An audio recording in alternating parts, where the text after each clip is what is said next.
Esselamu aleyküm. Garaşsyz Baky bir tarap Türkmenistan döwletimiziň mehriban adamlary. Ine bugün hemmemizin bilişimi diýaly.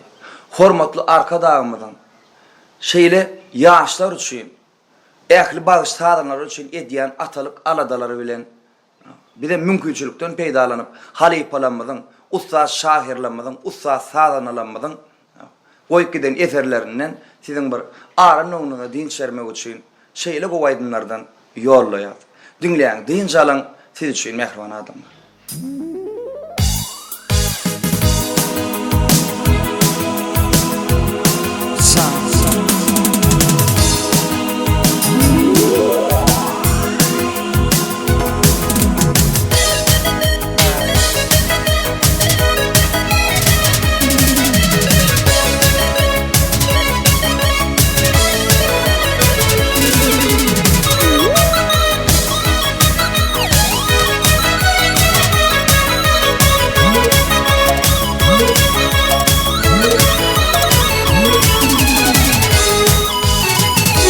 Min barğıydı çın yüreğimden Feydim min varlıydı yüreğimden Menin peşinde feymendi beni Şonda da yarımın arkadaşları Hüccüdür dişleri kıyma kaşları Gülçiman Feydim beni Gülçiman Feyiptir beni Feydim Feydim Otladın beni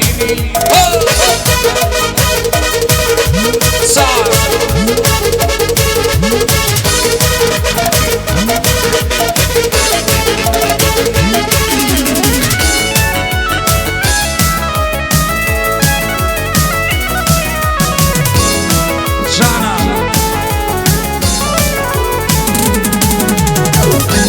Sevip anladım min bileni bolmaz Sen sevip anladım min bileni bolmadım Bariyeden yar bollum sana kar bollum Tek ömrüm gülgece yaradar kalım Tüyer o gülşiman Gülşiman Feydim beni Gülşiman Feyiptir beni Feydim Feydim Otladın beni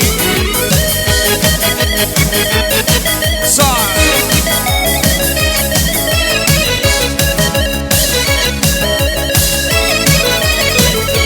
Sana